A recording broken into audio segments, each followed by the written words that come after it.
Dari malam hari ini Bapak, kami anak-anak-Mu bisa datang berkumpul untuk mendengar dan memuji Engkau ya Bapak, mendengar apa menjadi pesan-pesan dan kebenaran firman-Mu melalui hamba-Mu Pak Jarod dan Ibu Esther ya Bapak. Kami serahkan seluruh rangkaian dan ibadah kul di malam hari ini ke dalam tangan kebenaran-Mu. Sampai akhir. Terima kasih Bapak, mari kita semua siap memulai ibadah kul malam hari ini dalam nama Yesus bersama-sama kita katakan. Amin. Amin. Kita naikkan Keluarga yang telah menjadi berkat, yang hari ini akan menyampaikan pesan-pesan firman-Mu, dan juga untuk seluruh peserta yang telah bergabung maupun yang akan segera bergabung.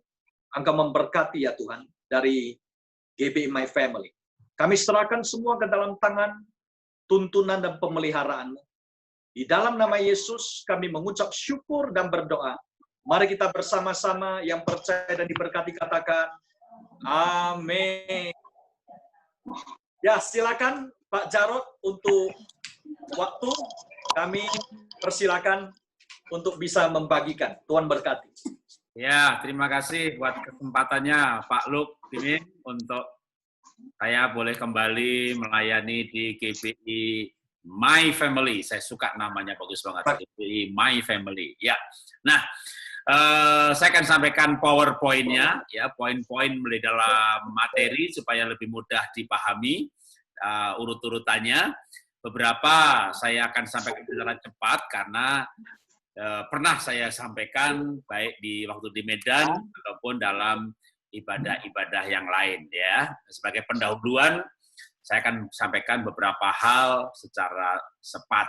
Nah, parenting di era di masa genting. Nah, masa gentingnya ini sebenarnya bukan hanya karena masalah COVID ya, tapi sebenarnya lebih banyak gentingnya ini karena masalah digital yang dipercepat. Jadi sebenarnya sebelum era pandemi, kita masuk era milenial yang itu aja sudah disebut dengan shifting. Shifting itu perubahan yang sangat cepat melebihi revolusi. Kalau perubahan yang pelan-pelan kan evolusi. Nah, shifting aja sudah banyak yang terkaget-kaget, tapi dengan pandemi ini, di mana semuanya harus di rumah, maka tiba-tiba proses digitalisasi seperti dipaksakan sehingga semuanya harus online, khotbahnya online, ibadahnya online, belajarnya online.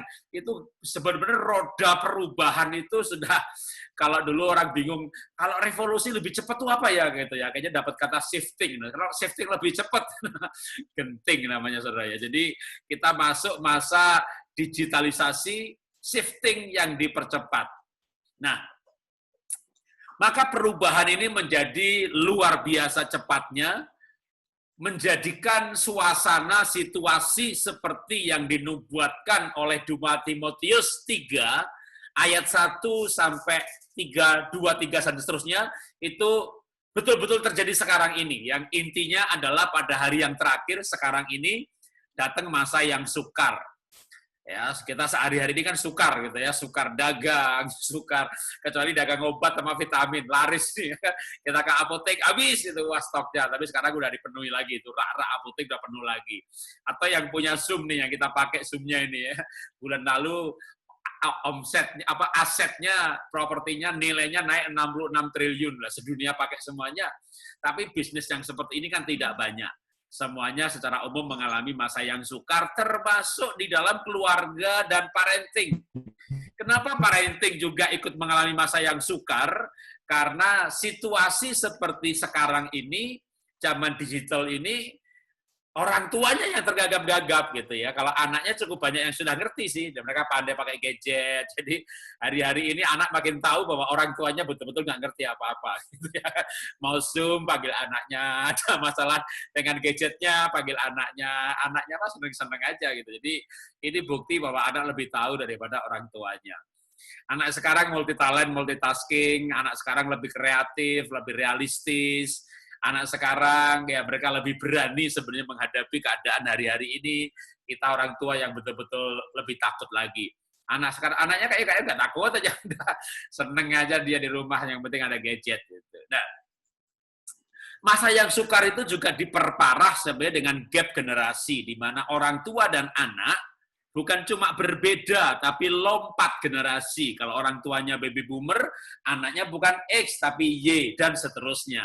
Ini membuat orang tua dan anak ada gap generasi.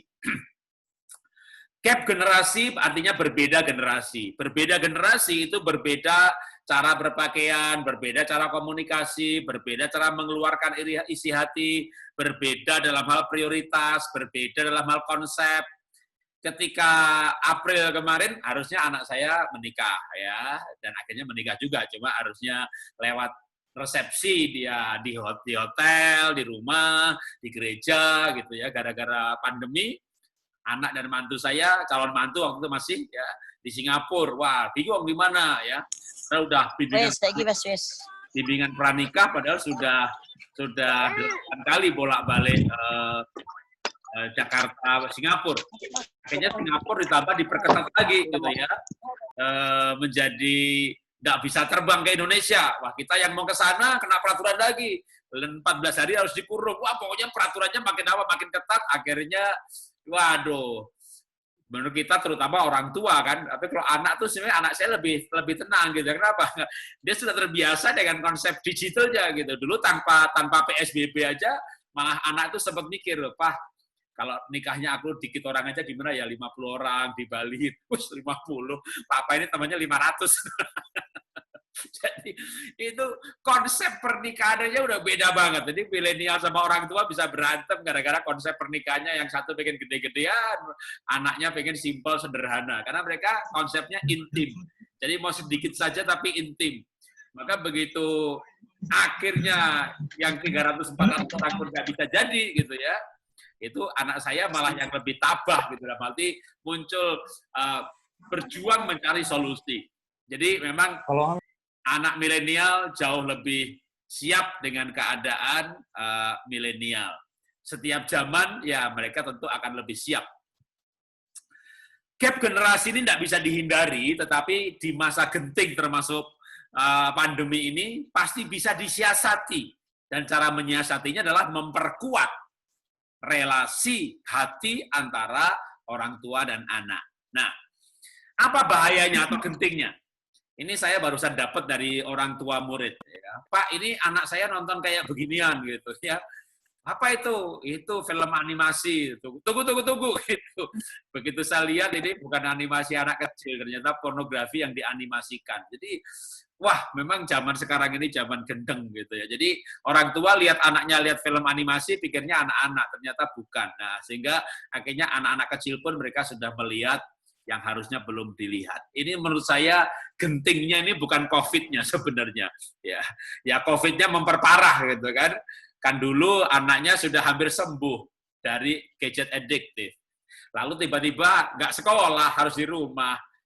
Di sekolah belajar 6 jam, ya karena gurunya kan ngomongnya pelan-pelan. Konten yang sama, anak belajar sendiri, nggak 6 jam tuh, 3 jam selesai.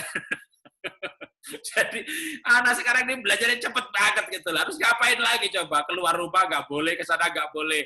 Ya sudah gadget lagi deh. Maka ini banyak anak-anak itu yang gadget addictive-nya hampir sembuh ini. Kambuh lagi gara-gara COVID, gara-gara di rumah. Maka menjadi masa genting, termasuk dampak-dampak sampingannya anak-anak pakai gadget lebih banyak. Sebenarnya menggunakan gadget yang banyak nggak apa-apa, asal digunakan konten yang positif. Tapi kalau yang dipakai konten negatif, kayak game kekerasan, pornografi, maka bisa adiktif, dan kalau adiktif merusak otak baik anak ataupun orang tua. Siapapun yang memakainya, kalau yang diakses adalah pornografi dan game kekerasan. Nah, makanya Maleakhi pasal 4 itu berkata, hati Bapa kembali kepada anak, anak kepada Bapa. Inilah yang saya maksudkan tadi, bahwa gap generasi dan situasi pandemi sama, itu bisa disiasati dengan membangun relasi. Kalau relasi hati, relasinya baik, maka masalah tetap ada, pandemi tetap ada, tapi pasti akan lebih mudah untuk mencari solusi dan membicarakan keadaan. Pertanyaannya adalah, gimana supaya anak itu tidak adiktif? Maka anak harus merasakan bahwa relasi itu nikmat. Bermain sama papa itu asik. Makanya sekarang ini orang tua perlu lebih kreatif lagi supaya anaknya nggak gadget terus gitu ya. Mungkin permainan masa lalu kita perlu carikan ya. Kayaknya di Medan pasti masih ada tuh yang jual jual catur, jual game, walaupun kayak kartu aja sebenarnya nggak apa-apa. Yang penting kan bukan judi gitu ya. Jadi permainan kartu itu juga untuk meningkatkan kognitif. Tapi yang nggak boleh kalau kartu dipakai untuk judi. Tapi kalau kartu untuk membangun keakraban gitu, anak kan belum mencoba. Mungkin kalau ditawari juga nggak tertarik. Tapi kalau dia mulai karambol, mulai ke main kartu, apapun yang sesuai dengan umurnya tentunya, ya. Yang paling enak emang anak kecil lebih gampang ya, diajak gendong-gendongan, ajak jungkir balik, ajak gelut-gelutan, udah ketawa-ketawa, cekik-cekik. Tapi kalau remaja, orang tua perlu lebih kreatif lagi di dalam membangun aneka kegiatan masa pandemi ini, yang pasti intinya supaya anak punya pengalaman. Sama orang tuanya itu asik. Nanti kita ditanya jawab bisa pertajam mengenai gimana Pak kalau anak saya SMP, gimana Pak anak saya kuliah, apa yang asik buat mereka, dan seterusnya. Ya. Berikan anak kenikmatan cinta kasih yang asli, maka mereka tidak akan terikat dengan yang semu. Apa tuh yang semu? Kenikmatan dari gadget, kenikmatan dari game, itu bukan kenikmatan yang asli, karena aslinya manusia diciptakan sebagai makhluk relasi. Sehingga harusnya manusia itu akan cepat dewasa psikologis kalau dia bisa menikmati yang namanya kenikmatan relasi. Bersahabat tuh enak, ngobrol tuh enak, itu manusia normal gitu ya. Kalau enaknya itu sendirian, nah itu aneh. Efesus pasal 6 ayat 4 berkata supaya kita orang tua, bapak-bapak ya mendidik anak dalam ajaran dan nasihat Tuhan. Penting bagi anak zaman sekarang untuk membuat anak menikmati relasi dengan Tuhan. Tapi doa pasti membosankan, mesbah keluarga membosankan kalau mereka belum lahir baru, dilahirkan kembali, belum menerima Yesus sebagai Tuhan dan Juru Selamat pribadi. Maka itu langkah fondasi utama di dalam mendidik anak. Anak-anak yang lahir baru akan memiliki kekuatan moral untuk menolak game, kekerasan, dan pornografi. Karena gentingnya di dua hal ini sebenarnya. Kekerasan dan pornografi. Itu gentingnya hari-hari ini. Nah, tapi kalau anak lahir baru, maka tentu juga namanya anak, belum dewasa. Mungkin dia akan lihat juga, tapi ngajari untuk tidaknya lebih mudah. Jadi yang pertama, yang paling penting pada zaman genting ini sebenarnya lahir baru dan takut akan Tuhan. Kalau anak lahir baru takut akan Tuhan, mau diajak kerja juga pasti mau, suruh bantu orang tuanya jualan juga pasti mau. Ya, dinasihati untuk tidak pornografi, mau tapi mungkin jatuh. Jatuh berbeda sama tidak mau. Mau tapi tergelincir, bangkit kembali dia mau. Yang pertama, yang paling penting itu. Yang kedua, sentuh hati dengan cinta. Kenapa? Karena hati itu adalah sumber kehidupan. Markus pasal 7 mengatakan bahwa hati itulah sumber kehidupan. Dari hati ke pikiran, baru ke behavior, ke perilaku, hati, mindset, perilaku. Membetulkan perilaku, maka sentuh hatinya. Ketika hati disentuh dengan cinta, maka perilakunya berubah. Kenapa anak males? Kenapa orang tuanya juga, suami juga males, atau pasangan males? Karena nggak ada cinta. Ketika ada cinta, pemuda-pemudi ada pacar, malas mandi dia. Begitu putus cinta, enggak mandi lagi. Karena memang adanya cinta di hati itu penting sekali. Maka sentuh hati dengan cinta kasih, maka perilaku anak akan berubah. Bahkan perilaku pasangan pun bisa berubah karena disentuh cinta. Dan ketika hati ada cinta, Gerard Edelman, pemenang Nobel mengenai otak yang maksimal, ini mengatakan bahwa kalau hati itu penuh dengan cinta, otak itu kemampuannya lebih maksimal, maka prestasinya juga akan luar biasa. Anak saya nomor 2 pernah hampir nggak naik kelas gara-gara game adiktif, tetapi dengan disentuh dengan cinta kasih, bisa menjadi ranking akhirnya. Nanti kita bisa tanya jawab soal kalau anak gadget adiktif, game adiktif, dan seterusnya sesuai dengan permasalahan yang dihadapi. Yang pertama, sentuh hati dengan Tuhan, yaitu lahir baru. Yang kedua, sentuh hati dengan cinta. Kalau lahir baru sebenarnya bukan sentuh hati, yaitu sentuh roh. Roh manusianya dimeteraikan dengan Roh Kudus, sehingga roh kita dan Roh Kudus menjadi satu, ciptaan yang baru roh. Hati kita, otak kita kadang masih ada sisa-sisa manusia lama, sehingga terjadi pergumulan antara hati nurani ya dengan pikiran kita. Maka pikiran kita perlu diperbaharui, misalnya pikiran bagian mindset, bagian self-image, yaitu gambar diri. Gambar diri ini Ini aku cek mami. mempengaruhi anak mampu berkonsentrasi apa tidak. Maka ketika gambar diri dipulihkan, anak akan lebih mudah untuk berkonsentrasi dan mestinya akan lebih mudah belajar.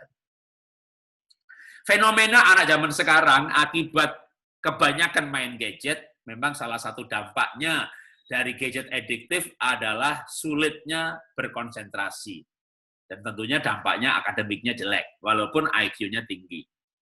Gambar diri mempengaruhi batas tertinggi yang bisa diraih, mempengaruhi bagaimana membawakan diri, mempengaruhi bagaimana berhubungan dengan orang lain. Karena itu perlu membangun anak gambar diri, bahwa kita itu diciptakan seperti gambarnya Tuhan. Betul. Tapi gambar Tuhan ini rusak karena dosa. Tetapi Injil disebut kabar sukacita. Karena ketika kita menerima Injil kebenaran, maka roh kita dimeteraikan dengan Roh Kudus. Meterai Roh Kudus ini ada di roh kita. Dan itulah yang membuat kita gambar dirinya dipulihkan. Tetapi karena kita sudah terlanjur hidup di dunia cukup lama, maka waktu rohnya dipulihkan, jiwa dan pikiran kita ini perlu mengalami proses. Untuk Alkitab berkata supaya engkau diperbaharui dari hari ke hari mengenai akal budi. Nah, kita orang tua pun belum selesai prosesnya, tapi mendidik anak kita mulai dengan gambar diri dulu.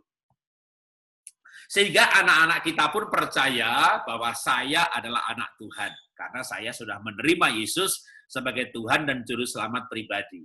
Ketika anak punya keyakinan saya anak Tuhan, walaupun dia punya ke sisi negatif, dia punya sisi positif, tidak akan sombong dengan positifnya, dia tidak akan minder dengan sisi negatifnya, karena anak punya keyakinan saya anak Tuhan. Nah, maka tugas orang tua yang bijak adalah membangun gambar diri anak,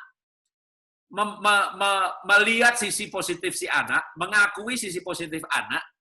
Dengan demikian anak memiliki gambar diri yang baik, dia nggak salah diciptakan. Berbeda dengan anak-anak yang selalu disalahkan, dia bisa merasa salah diciptakan, dan itu gambar dirinya rusak. Tapi ketika anak punya gambar diri yang baik, aku anak Tuhan, aku tidak sempurna, tapi aku punya kelebihan, aku punya sisi positif. Nah, itu akan membawa pada perilaku. Karena gambar diri, tadi saya katakan, mempengaruhi bagaimana orang membawakan diri. Orang membawakan diri, itu namanya perilaku. Yang penting pada masa genting ini, masa akhir zaman ini, masa porno ini, masa bejat ini, masa nggak karuan, anak lahir baru, sentuh hatinya dengan cinta, gambar dirinya dibangun. Nah, terutama kalau anaknya udah umur 10 tahun ke atas. Saatnya orang tua mulai menjadi sahabat, berperan sebagai sahabat selain sebagai orang tua. Sahabat itu saat apa sih? Saat anaknya galau, saat anaknya jatuh cinta. Karena remaja sekarang sudah jatuh cinta. Umur 10 tahun, 12 tahun sudah jatuh cinta. Saat anak terlibat pornografi. Maka itu justru orang tua perlu menjadi sahabat. Tugas seorang ibu, kalau saya mulai dari ibu dulu, maka ibu harus bisa menjadi pendengar yang baik. Untuk menjadi sahabat, harus jadi pendengar. Setelah bisa mendengarkan, komentator yang positif. Kalau anaknya mengeluh nilainya jelek, iya kamu sih makanya belajar. Salah, ya, jangan begitu komentarnya. Ya, kenapa anak kok jelek? Gimana jeleknya? Apa sih pelajarannya? Oh itu ya, wah dulu mama juga susah tuh yang itu. Tapi kalau kamu tekun pasti lama-lama bisa kok. Itu udah masih mending daripada kamu sih gadgetan terus, makanya nilainya jelek. Gitu ya. Padahal ya memang pelajarannya susah. Untuk menjadi sahabat, maka kita perlu sering bersama-sama, berapapun umur anak usianya. Ketika anak dekat sama orang tuanya, maka anak tuh mau kok dipeluk, dirangkul gitu ya. Dulu anak saya nggak mau nih gini-gini. Dia gandengan, sender-senderan, nggak mau waktu di SMP. Begitu dideketin gitu, sampai lulus kuliah juga masih mau. Kenapa? Kita sering bersama-sama. Nah, waktu sering bersama-sama menjadi sahabat, dalam posisi sebagai sahabat tadi, maka kita bisa memberikan jalan keluar apa yang dialami anak. Karena kalau kita sebagai sahabat, maka anak berani bercerita apa masalahnya. Masalahnya repot kalau kita nggak tahu apa masalah anak. Karena anak nganggap kita musuhnya, maka dia tidak bercerita dengan kita. Maka kita perlu menjadi sahabat anak. Ya, orang tua adalah sahabat anak. Di dalam persahabatan, nilai-nilai kehidupan ditularkan melalui kebersamaan yang menyenangkan. Kita perlu bersama-sama yang menyenangkan. Karena sering orang tua anak sudah bersama-sama sih, liburan bareng gitu. Tapi liburan bareng kemana pergi berantem, makan apa berantem, ngomentari makanan berantem, wah ini enak nih, enggak enak. Tapi saya satu, menurut saya enak, ya menurut saya enggak, udah berantem lagi. Itu bukan kebersamaan yang tidak menyenangkan. Pergi sekeluarga makan malam, wah udah mulai seneng, ibunya mulai menginterogasi.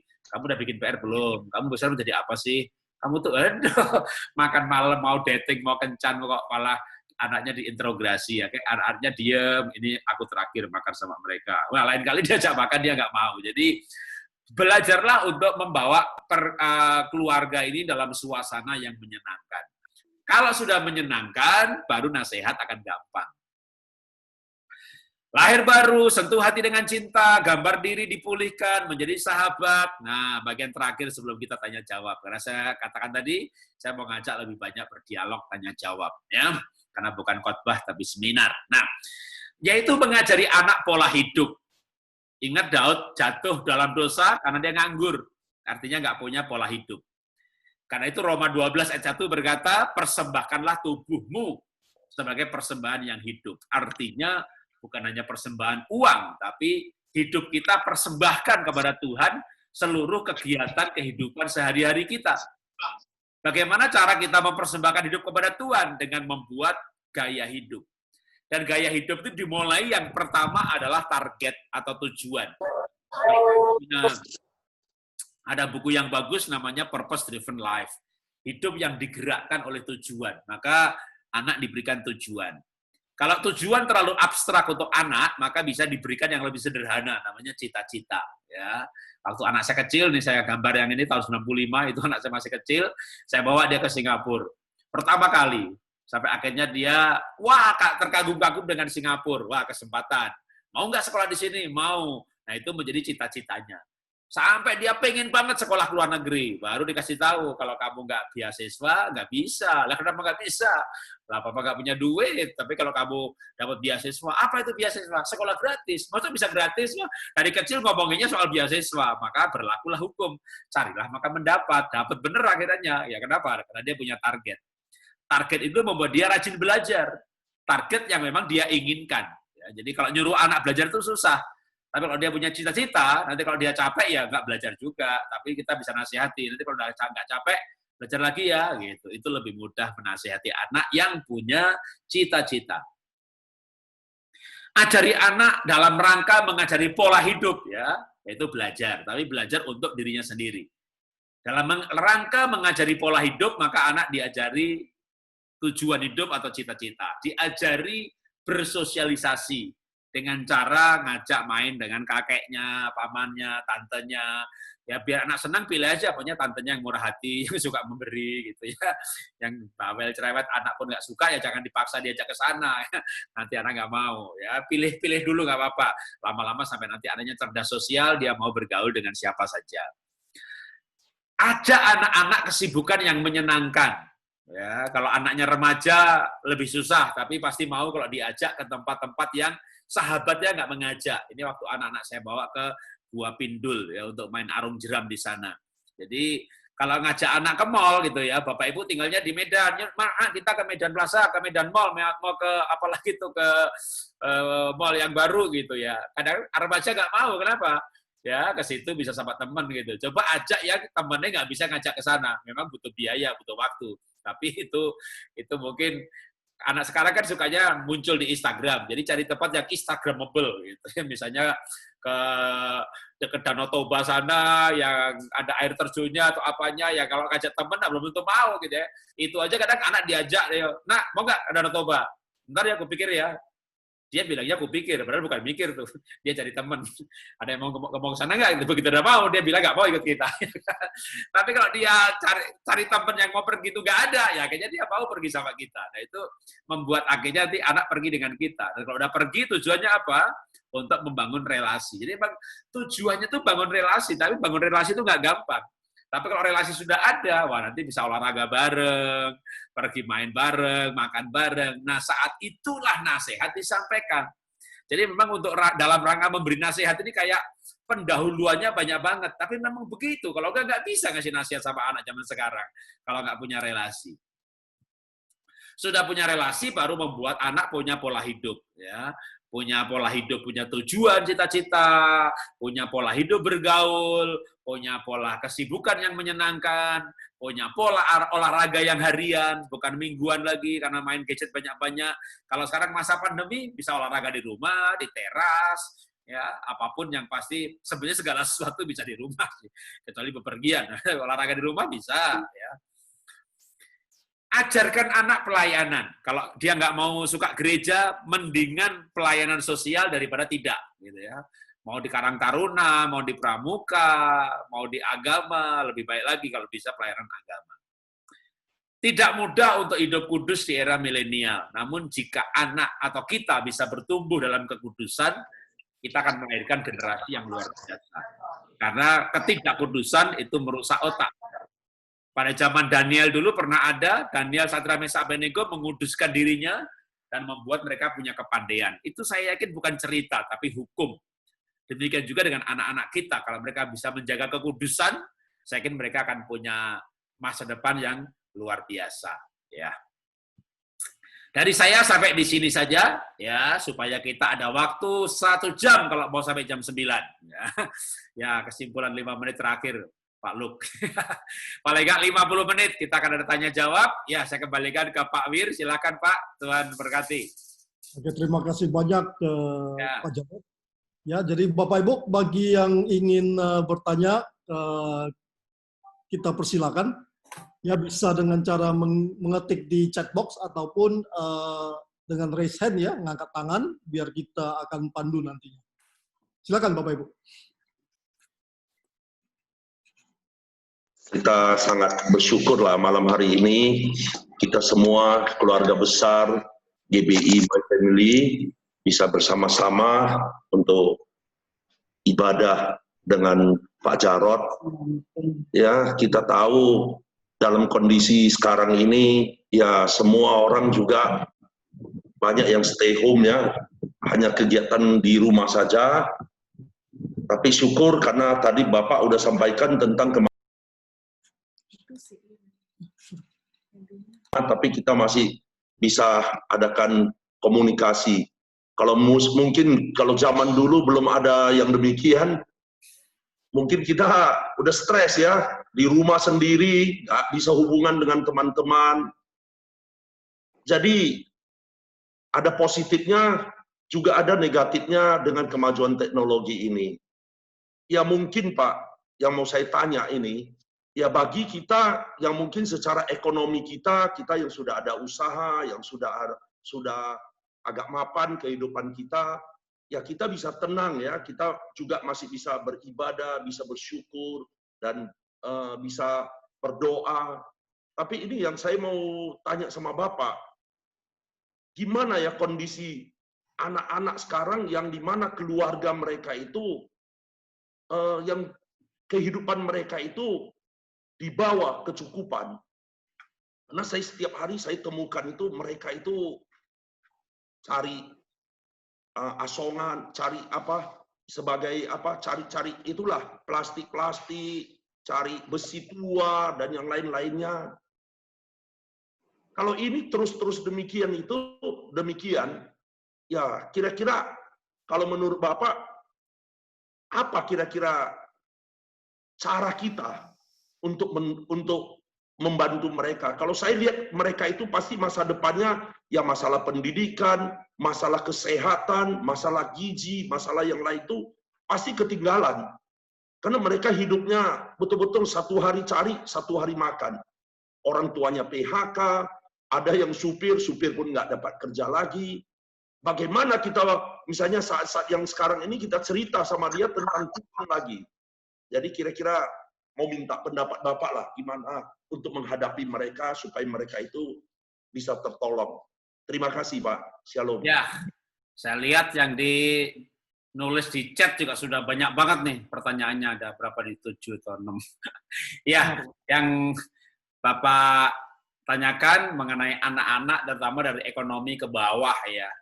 Ya sebenarnya ekonomi ini bukan halangan ya, asal orang tuanya sungguh-sungguh mau mendidik mereka. Sebagai contoh, saya sendiri Waktu kecil itu, waktu SD kelas 1, saya udah jualan es lilin, karena bapak saya guru SD, lalu keuangan susah, bahkan orang tua saya itu nggak punya rumah, jadi menjagai tanahnya orang lain. Kelas 1 SD saya pulang sekolah jualan es lilin gitu.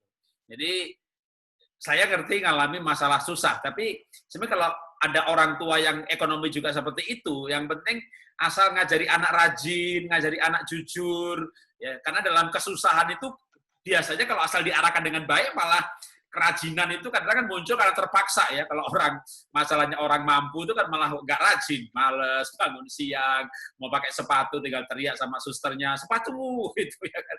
Sedangkan kita cuci sepatu sendiri.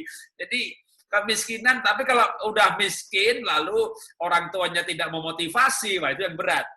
Karena waktu dulu Pak, saya walaupun miskin, orang tua saya itu ya menekankan pendidikan itu penting, walaupun ya bisanya SD Impres yang gratisan yang dekat rumah, yang paling dekat, yang bisa jalan kaki. Jadi ya saya sekolahnya begitu, SD Impres di kampung, pulang sekolah jualan es lilin, tapi orang tua saya menekankan pentingnya pendidikan. Nah, kalau sekarang kalau kita melihat orang lain, memang apa yang kita bisa lakukan ya, kita kalau orang itu dalam jangkauan kita ya, dalam arti anggota KUL, anggota gereja atau tetangga walaupun agama berbeda, ya kita bisa menasihati mereka seberapa yang kita bisa berikan pengaruh.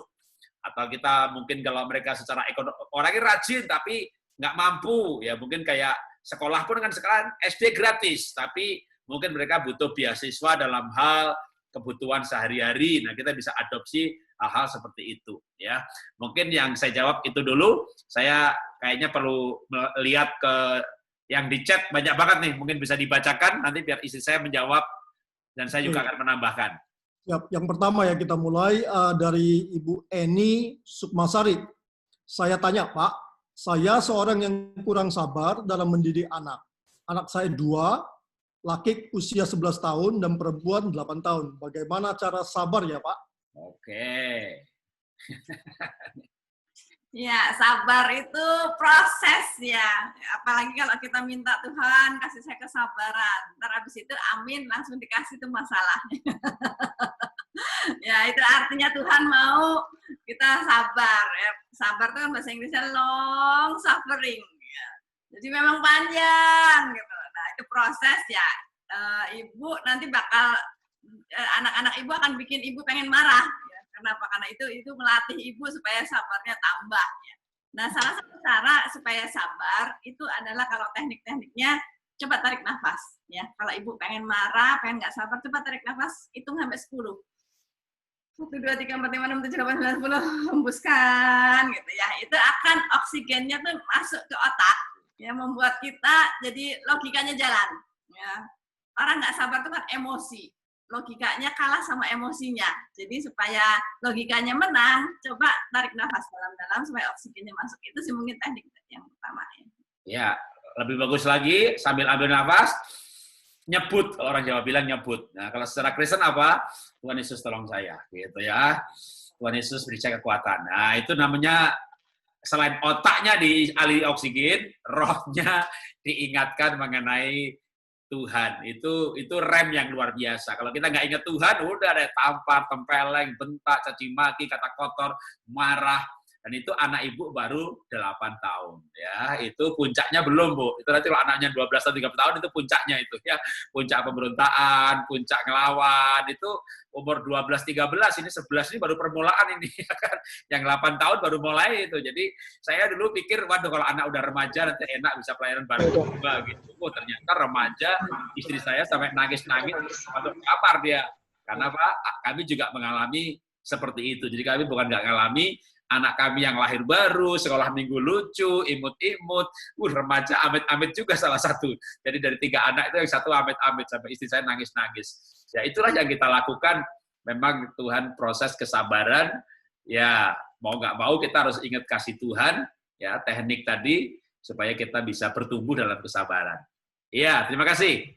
Terima kasih banyak Pak Jarod, Ibu Ekster. Pertanyaan berikutnya.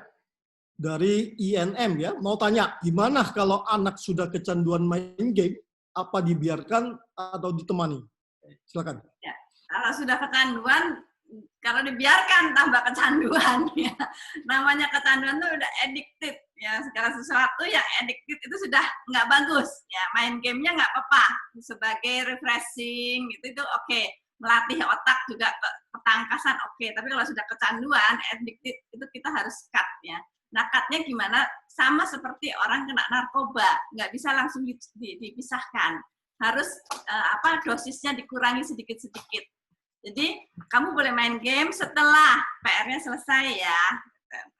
Lalu main gamenya 1 jam ya, habis 1 jam, yuk kita berenang, yuk kita jalan-jalan. Mungkin sekarang nggak bisa berenang, yuk naik sepeda sama papa, ya. Yuk kasih binatang ya, piaraan, yuk kita ajak anjing jalan, atau kasih makan ayam, supaya gamenya itu berkurang. Ya. Tapi harus dikasih kegiatan yang anak interest, jangan yuk, main gamenya 1 jam, habis itu bantu mama nyuci piring ya. Yang nggak suka nyuci piring. Ya, mungkin itu dari saya. Ya. Kenapa anak gadget adiktif? Karena itu nikmat. Maka nikmat itu harus dilawan dengan nikmat. Jadi kita harus mengalihkannya untuk kegiatan lain yang menyenangkan. Maka tadi, kalau sebenarnya urutannya ya 5 poin tadi itu.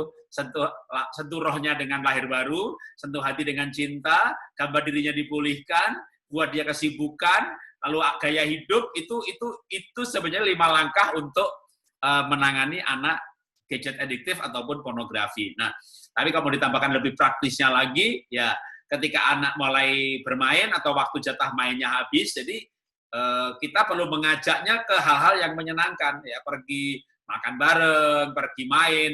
Jadi jangan begini, nak nggak boleh gadget ya, terus ngapain? Ya terserah gitu, terserah bosen, ya ambil lagi gadgetnya. Jadi perlu diajak untuk kegiatan lain yang menyenangkan. Nah kalau kita nggak bisa, kan saya nggak ada waktu Pak, saya kerja. Kita bisa menggunakan tangan orang lain. Ya, tangan orang lain itu dalam arti gurunya, temannya, sahabatnya, kakaknya, adiknya, orang-orang yang memang punya akses dengan anak kita untuk membuat mereka kegiatan lain selain game. Jadi memang kalau nggak ada kegiatan lain, ya anak akan game lagi. Nah, itu prosesnya panjang. Saya sambil promo, saya tunjukin, ini sebenarnya buku yang judulnya Ayah Ibu Baik. Mungkin judulnya kebalik, ya, tapi judulnya Ayah Ibu Baik. Ini 200 halaman. Itu anak saya nomor 2 itu game adiktif. Dan gara-gara game adiktif dipanggil nggak noleh, nggak ada kontak mata, kelas 1 SD, naik kelas 2 bersyarat. Itu cukup panjang sih, kami hampir 2 tahun itu pendampingan, sampai akhirnya anak bisa naik kelas dengan benar, ya, bukan dikatrol, sampai akhirnya jadi juara. Nah, detailnya cukup panjang, tapi kalau mau cari bukunya itu ada di Tokopedia, di Bukalapak, yang judulnya Ayah Ibu Baik. Itu banyak sekali saya ajarkan bagaimana kami menangani anak kami game adiktif.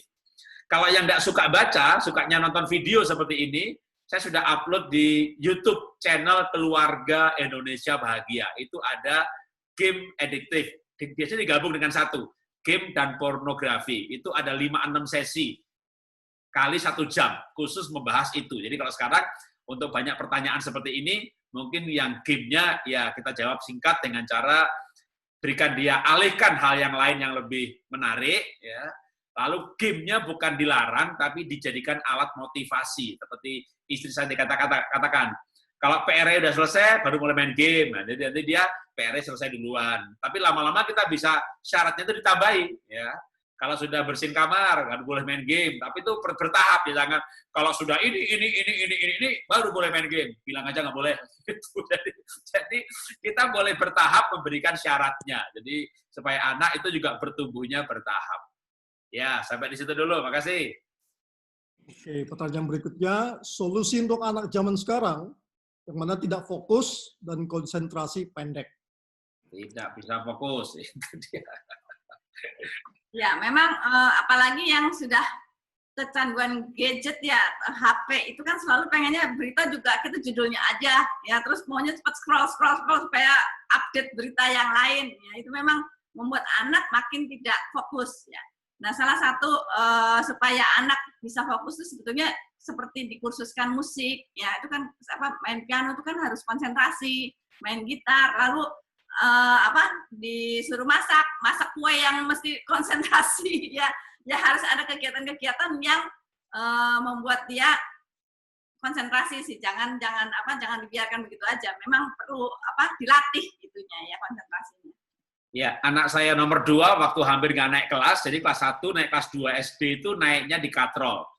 Itu karena dia game addictive. Dampak dari game addictive, nggak bisa konsentrasi, susah mengambil keputusan, nggak bisa fokus, jadi dia sebentar-sebentar ngalamun, di sekolah ngalamun, ngantuk, nggak fokus, gurunya ngasih report gitu ya, dalam laporan ke orang tua ke kita, anak bapak ini nggak bisa fokus. Nah itu jujur kami menyembuhkannya tuh 2 tahun ya kira-kira ya, dengan terapi, dengan pendampingan yang cukup intens. Dalam arti saya sampai pergi ke psikolog, lalu kita konseling beberapa kali pertemuan, lalu ada beberapa terapi seperti terapi makan, kurangin gula, lalu terapi warna, karena anak saya juga cenderung hiperaktif, tidak bisa konsentrasi ini sebenarnya, tapi cara untuk anak saya belum tentu cocok buat anak bapak ibu, jadi ada baiknya tetap ke psikolog. Jadi misalnya, kalau anak saya tidak bisa konsentrasi karena kebanyakan ide, jadi dia idenya gonta-ganti, maka yang dilakukan pengendapan ide. Supaya idenya tidak banyak, dia nggak boleh terlalu banyak melihat warna kuning dan oranye. Ya, ini kamar di kamar anak saya nomor 2 nih.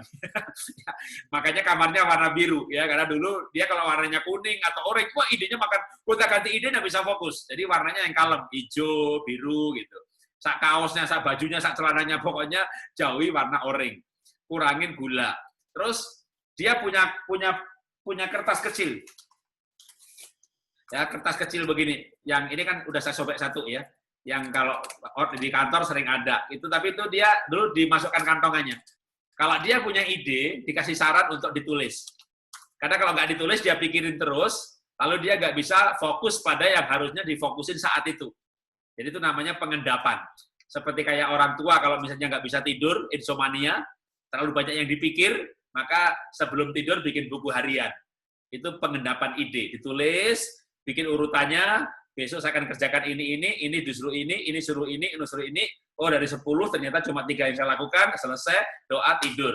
Waktu tidur kita lebih tenang. Kenapa? Semuanya kita sudah tuangkan di dalam tulisan. Jadi supaya otaknya nggak liar ke sana kemari, sebagian dituangkan dalam tulisan. Nah, itu beberapa di antaranya tips untuk membuat anak bisa lebih konsentrasi. Ya. Oke, terima kasih banyak. Pertanyaan berikutnya adalah dari Ibu Amelia. Bagaimana orang tua yang bekerja tidak bisa menemani anak? Biasa malam datang orang tua sudah capek, jadi untuk menemani dan bermain tidak bisa maksimal. Ya, memang ada resikonya ya. Harga yang harus dibayar kalau memang orang tuanya bekerja, ya akhirnya anak nggak bisa dididik dengan maksimal juga ya. Padahal kan Tuhan mau itu tanggung jawab orang tua untuk dididik ya. Nah, kalau saran saya, kalau misalnya ya orang tua ini bekerja karena memang kebutuhan ekonomi, ya mau nggak mau ya, coba dikhususkan waktu yang nggak orang tua ini libur, misalnya Sabtu atau Minggu gitu, itu khususkan hanya untuk main sama anak gitu ya, untuk belajar sama anak, ngobrol sama anak, atau liburan anak-anak.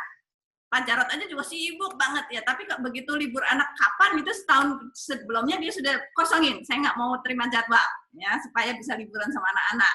Jadi memang kita mengkhususkan waktu. Tapi kalau suami istri kerja, padahal suami kerja sendiri aja bisa mencukupi, saran saya sih ibu jangan bekerja ya, karena anak itu ada masanya di mana kita nggak mungkin lagi mendidik kalau dia sudah lewat masanya ya, kita kehilangan kesempatan. Tapi kalau benar-benar bekerjanya harus karena ekonomi, faktor ekonomi ya tadi saya bilang, khususkan hari Sabtu misalnya atau Minggu untuk main sama anak-anak. Mungkin dari situ. Ya, kalau misalnya anaknya tidak ada kebutuhan khusus ya, dalam arti kayak anak saya pernah waktu itu nomor 2 kan game addictive, lalu hampir nggak naik kelas, dipanggil nggak noleh. Istri saya waktu itu udah jadi manajer di perusahaan nasional, akhirnya dia mengundurkan diri ya untuk bisa fokus parenting. Nah, tapi udah biasa kerja kan, kalau hanya di rumah kurang ini, akhirnya dia waktu itu buka playgroup kan jam 1 selesai, jadi kerjaan yang setengah hari, atau paling enggak ya freelance kerjaan apa yang bisa waktunya lebih longgar, kalau sampai anak ada masalah. Tapi kalau anak itu nggak ada masalah, ya sebenarnya dua-duanya bekerja, oke. Tapi kalau sampai benar-benar ada anaknya ada ADHD, terlambat bicara, hiperaktif, autis, dan segala macam, itu betul-betul salah satu ya mestinya istri ya, terutama. Tapi kalau misalnya istrinya gajinya 5 kali suami gitu, suaminya yang rela di rumah, nah itu memang perlu, kalau anaknya ada kebutuhan khusus, maka butuh perhatian khusus. Maka mau nggak mau, suami atau istri salah satu harus merelakan karirnya. Jika karirnya terlalu bagus untuk dikorbankan, karena masalahnya juga nggak terlalu besar, nah maka misalnya kan bisa pakai suster, pembantu, atau nenek yang diimpor dari kampung bawa ke Medan. Jadi itu paling nggak, kalau kita harus ada yang mewakili kita, yang kita bisa percaya. Jadi dulu sebelum istri saya keluar dari perusahaan juga kita ada pakai suster gitu ya. Kalau enggak kan nggak bisa. Nah tapi begitu kita di rumah, misalnya hari Minggu, ya kalau yang anaknya kebetulan ada masalah gitu ya hari Minggu kebetulan 1 kali aja gitu ya. Paling banyak 2 kali dah. 1 kali pelayanan, 1 kali beribadah sebagai jemaat gitu. Tapi udah jangan juga tiap malam pelayanan kalau ada masalah anak loh ya. Waktu anak saya dulu hampir nggak naik kelas karena game addictive, saya tuh ya bersyukur juga bersama dengan itu saya nggak boleh khotbah 4 tahun. Akhirnya saya ke gereja hanya hari Minggu aja, nggak ikut doa, nggak ikut apa-apa. Udah itu pas bersamaan ya sebenarnya Tuhan izinkan sehingga akhirnya kita bisa fokus pada anak. Jadi memang ada masanya anak butuh perhatian yang luar biasa. Ya, terima kasih. Terima kasih. Pertanyaan berikutnya, bagaimana caranya tahu apa potensi anak? Ya, kalau masih kecil itu ada namanya tes sidik jari. Ya, sidik jari itu adalah mengetes gaya belajar anak, apakah dia auditory, visual atau kinestetik. Tapi dia juga bisa tahu potensinya anak. Misalnya misalnya tadi dia auditornya peka gitu ya. Ini kalau musik pasti biasanya lebih peka juga. Ya, jadi ketahuan musiknya pun kalau anak ini kinestetik berarti harus musik yang bergerak, nggak boleh musik yang duduk gitu ya. Misalnya kayak drum, ya. Nah, itu bisa ketahuan potensinya. Nah, tapi kalau kita nggak mau tes, ya kita coba-coba aja. Coba dilesin gambar, seneng apa enggak. Coba dilesin musik, seneng apa enggak. Walaupun sebenarnya anak nggak suka, tapi kalau kita tekun, ya lalu kita sabar gitu, dididik terus, ya bisa juga sih. Jadi lingkungan bisa mempengaruhi anak, potensinya keluar juga. Ya, sebenarnya ada beberapa tes yang bisa untuk mengetahui potensi atau paling nggak arah pekerjaan yang cocok ya. Seperti kecenderungan perilaku, DISC juga di situ bisa mengarah pada potensi yang cocok. Yang paling enak ya sebenarnya mesti tes bawa ke psikolog ya untuk anak, tes penelusuran minat dan bakat, itu nama tesnya, misalnya konsultasi. Dan kalau saya dulu begini, supaya adil dan anak itu mau, anak saya pertama dulu kan paling nggak banyak masalah ya, anak paling baik itu nomor 1. Dalam arti nurut, rajin belajar, ranking 1 gitu ya. Nah ini pun kita bawa tes itu. Lalu anak nanya, Pak, aku kenapa dites dibawa ke psikolog? Emangnya ada masalah? Ya enggak. Kalau kamu pinter, kalau salah jurusan nanti kan repot, sayang. Jadi yang nomor 1 pun dites. Nah jadi waktu adiknya nggak naik kelas, kita diajak tes juga. Kalau misalnya anaknya 3, lalu yang lain nggak diajak dites, 1 yang dites, itu yang bisa, yang 1 mungkin nggak mau loh. Kenapa aku dites? Aku nggak gila dibawa ke psikolog. Mamanya ke sana, mamanya gila gitu kan. Jadi anak yang pinter dibawa tes gitu ya. Nanti yang nggak pinter nomor 2 nih, saya bilang, Ben, kamu perlu tes Ben. Kenapa? Kamu tuh pinter, tapi nilainya jelek. Jadi kalau kamu dites, nanti ketahuan cara belajarnya gitu. Jadi tes itu memang tergantung apa yang kita butuhkan dari hasil tes. Misalnya cara belajar, ya nanti pihak psikolog akan mengetes ke arah itu gitu ya. Penelusuran minat bakat ya nanti bisa juga. Salah satunya memang nggak ada yang tepat, tapi bisa menggunakan beberapa pendekatan. Biasanya kalau saya sering menyarankan tuh tes sidik jari. Di Medan pasti ada ya, kalau ini pesertanya banyak dari Medan, karena hampir kota kabupaten pun ada. Caranya ketanya sama Google aja, ketik di HP-nya tes sidik jari, enter gitu ya. Jangan bahasa Inggris. Kalau fingerprint, enter gitu. Nanti, ini di dekat Medan Plaza nih. Begitu ada ke sana, ternyata itu toko jual alat untuk absensi. alat sidik jari itu, fingerprint. Jadi Google-nya bahasa Indonesia aja, tes sidik jari gitu. Jadi kalau bukan tuh banyak orang, Pak, saya itu Google, saya datangi jual absensi gitu ya. Jadi saya tidak mengendorse salah satu perusahaan, tapi itu tes yang cukup bisa diandalkan, sebenarnya salah satu ya cara untuk penelusuran minat bakat. Terutama anak usia dini. Kalau anaknya udah 12 tahun, dan kita orang tua sudah mengamati, jadi sebenarnya bisa juga lewat pengamatan, tapi ini butuh waktu yang panjang kan pengamatan. Karena kadang anak umur 12 tahun pun potensinya belum muncul semuanya. Jadi kalau metode pengamatan itu ya memang orang tua harus mengamati dari dia kelas 1 SD sampai dia SMP nanti. Makanya penjurusan itu kan SMA, supaya pengamatannya panjang. Kalau TK belum bisa, ya karena anak di bawah 6 tahun itu, Pak, anak saya bakat nyanyi, Pak. Umurnya berapa? 5 tahun, Pak. Semua anak TK nyanyi. Semua anak TK gambar. Semua anak TK menari. Nanti begitu SD, ada yang gambarnya berhenti, ada yang gambarnya terus. Jadi memang di bawah 6 tahun itu otak kiri belum berkembang. Jadi belum bisa dikatakan anak saya bakat menari, karena anaknya umur 4 tahun, ya semua temannya nari juga, dia ikut nari juga, dia menirukan nari juga. Tapi nanti kadang di umur 10-12 tahun, dia nggak mau nari lagi. Jadi kalau pengamatan butuh waktu belasan tahun. Tapi kalau dibawa tes, ya tentu itu akan, ya kalau mau akurat lagi, 15-12 juta tes DNA. Tapi kan kita nggak perlu semahal itu ya. Sidik jari itu katakanlah 300-500 ribu sudah bisa untuk kepentingan parenting udah cukup. Ya, silakan lanjutin. Dari Pak Suryanto, gimana caranya membawa anak-anak tertarik dengan hal-hal rohani? Oke. Iya, cara paling mudah itu teladan. Ya, kalau bapak ibunya nggak senang sama rohani, pasti anaknya nggak suka. Kasih aja teladan. Kalau bapak ibunya senangnya doa, senang baca Alkitab, pasti anak-anak juga tertarik gitu ya. Papa rajin doa. Lalu dalam setiap acara atau apa, coba omong tentang Tuhan. Contoh ya, saya tuh kalau sama anak-anak ke mall gitu ya, cari parkir gitu. Saya bilang, malaikat minta parkir dong satu aja buat mobil kita. Bener loh, tahu-tahu ada mobil keluar, titit, kasih sentuh kan, malaikat kasih. Jadi semuanya kita libatkan tentang Tuhan. Ya. Lalu anak minta, Ma, aku minta laptop di upgrade dong, udah nggak bagus gitu. Doa dong sama Tuhan. Kan mama papa punya uang.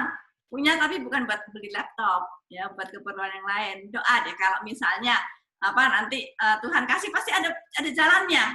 Bener, tahu-tahu Tuhan kasih berkat tuh kan, karena kamu doa Tuhan kasih berkat buat beli laptop baru. Jadi semua saya selalu libatkan dengan ada Tuhan, ada Tuhan, ada Tuhan. Itu membuat anak, iya ya Tuhan itu hidup ya Maya, Tuhan itu real. Iya, dan kita juga orang tua harus tertarik dengan hal-hal yang rohani ya. Jangan misalnya malah anak yang ngingetin, "Yuk Pak, kita berangkat ke gereja yuk," gitu. Paling juga baru pujian. Ya, akhirnya anak juga begitu gitu ya. Yang penting sih firman-nya aja gitu ya. Nanti pas begitu datang ke gereja, ya firman-nya udah separuh. Tanggung nak, udah mau kolektor. Nggak jadi deh. Jadi memang teladan itu paling penting. Kalau kita juga tertarik, kita tertarik aja kadang anak enggak, apalagi kita enggak tertarik. Jadi kita perlu tertarik dengan yang rohani. Lalu bagus lagi memang buah ya. Buah itu misalnya gini, mungkin bukan orang tua anak ya, ilustrasi biar gampang suami istri. Ibunya rajin ke gereja, tertarik hal-hal rohani, tapi suaminya enggak gitu. Karena bapaknya enggak lihat buah. Jadi kalau habis seminar, itu ibu harus makin sayang suami, bikin kopi buat suami, ya kan, Pak, kalau mau mandi air panas, aku masakin, gitu. Bisa barangkali, jadi anggap aja rumahnya nggak ada heater, gitu kan. Wah, suaminya sampai, kok kamu baik banget, kan diajari di gereja, gitu, ya kan. Wah, itu lain kali, suami malah ngingetin loh, ini jamnya kebaktian wanita, gitu, ya. Tapi misalnya nih, ibunya rajin ke gereja, pulang seminar, Pak, kamu tuh ikut, Pak, tadi bagus banget, kamu tuh nggak ikut, sayang loh. Lah, suaminya mikir, kalau gak bagus, kenapa kamu marah-marah? Berarti gak bagus. Jadi ini buahnya beda gitu. Jadi kita perlu memberikan buah. Itu cara yang paling enak. Untuk di keluarga ya, karena memang ngajak keluarga itu paling susah. Kalau kita ngajak teman kantor, teman dagang untuk tertarik itu kadang mereka nggak perlu buah gitu ya. Mereka kadang diajak aja, ya pokoknya seru kok di sana gitu.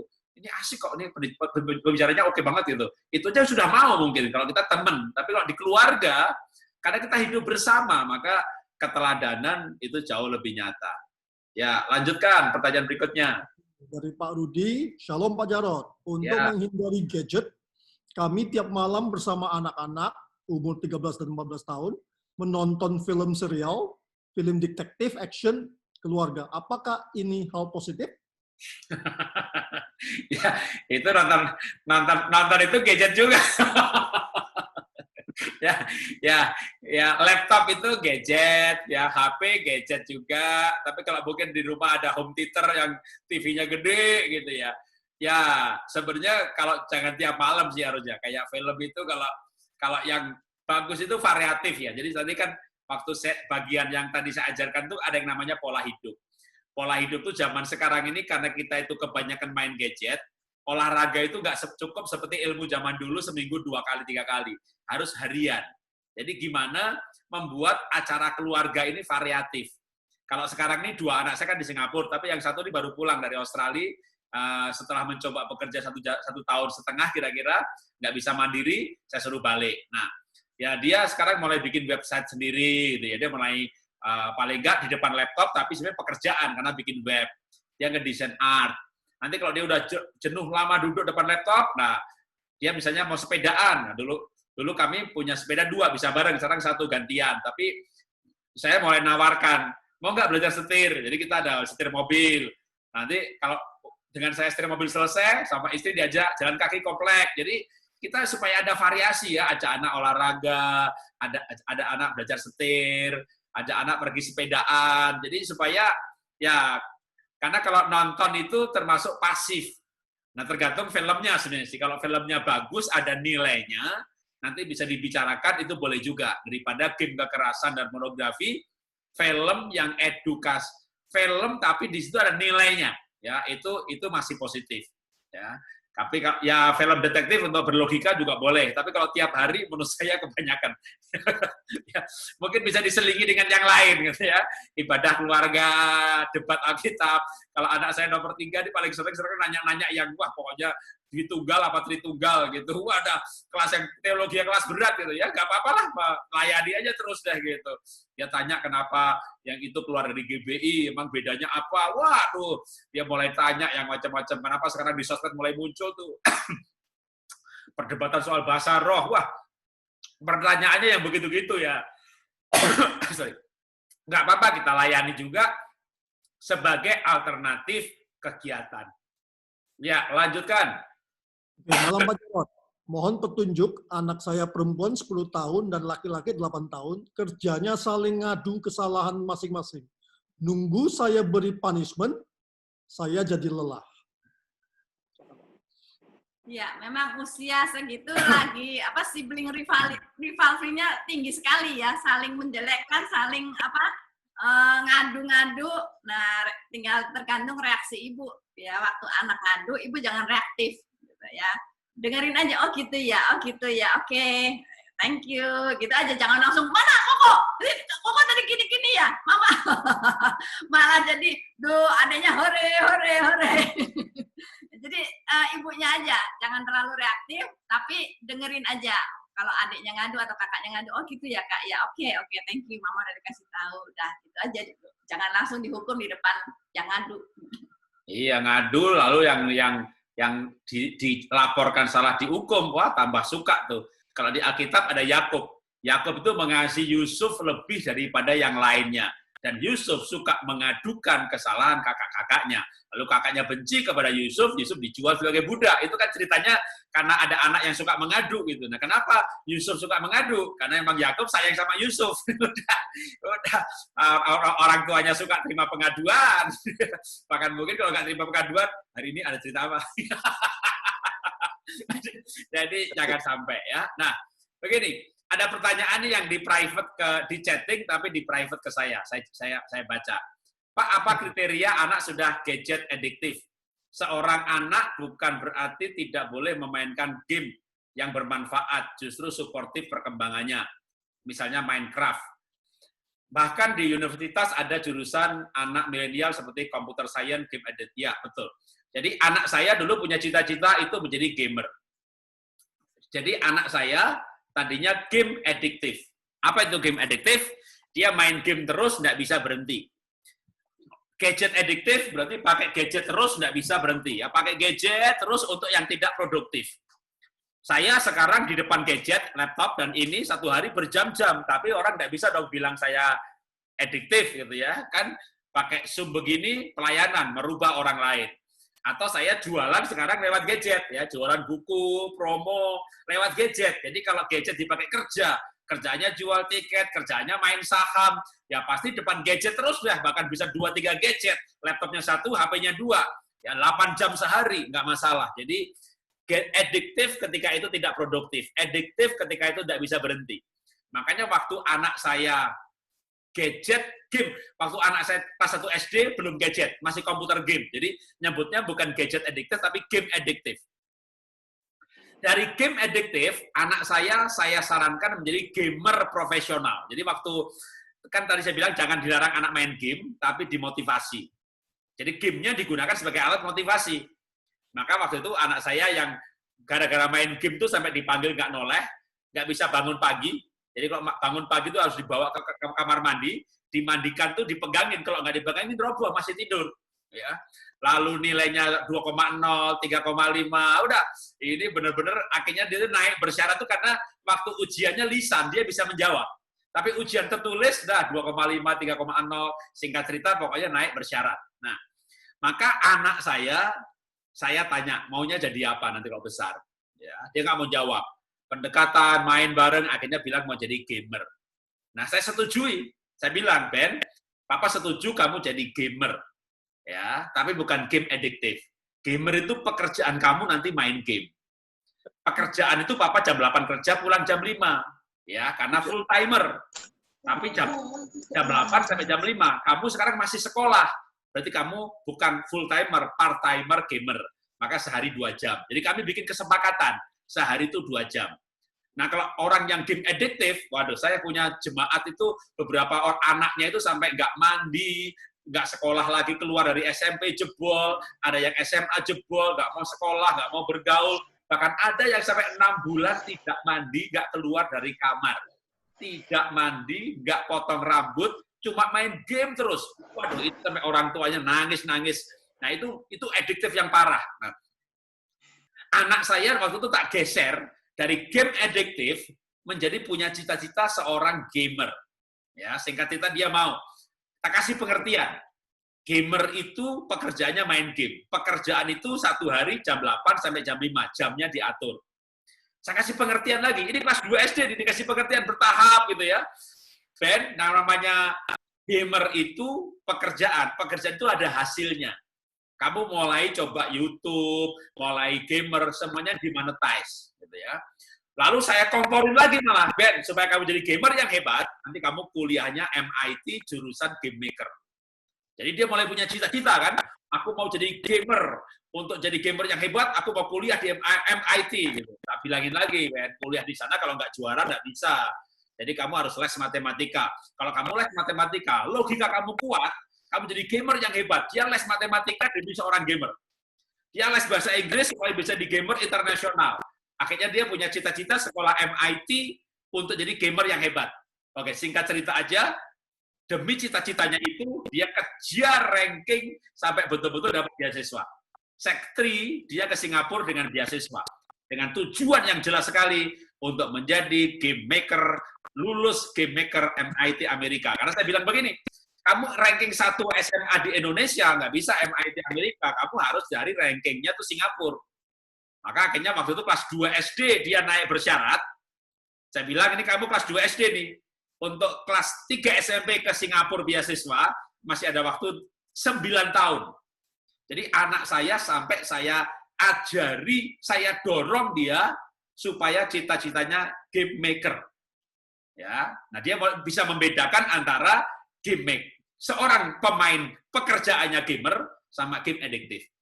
Seorang yang pekerjaannya gamer, dia dapat uang, dia bisa mengendalikan waktu, makin besar pengertiannya bisa ditambah. Jadi ketika anak saya kelas 2 SD, pengertiannya dikit. Terus sampai SMP, pengertiannya saya tambah. Ya, kayak orang misalnya kayak Warren Buffett. Dia kerjanya pakai gadget terus, tapi dia main saham juga nggak sehari 8 jam, malah cuma 2-3 jam. Dia lebih banyak olahraga, dia bergaul, dia sosial, dia membaca jurnal. pas dia main, pas mood psikologisnya baik, terbaik, dia menggunakan pola ritme biologisnya, psikologisnya, pas moodnya bagus, dia main saham.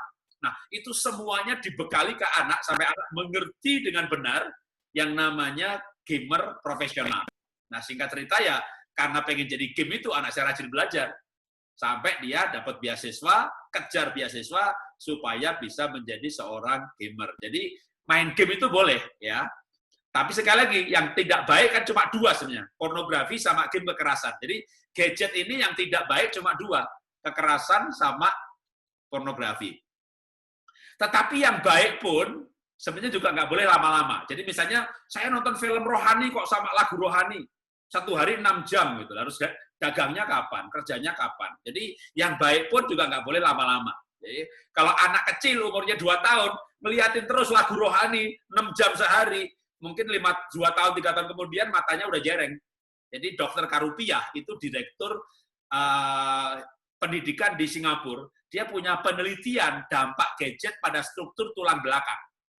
Jadi yang diakses yang rohani sekalipun, kalau dia, makanya tadi saya, waktu presentasi dari saya, kenapa saya berkata olahraga itu sekarang menu harian?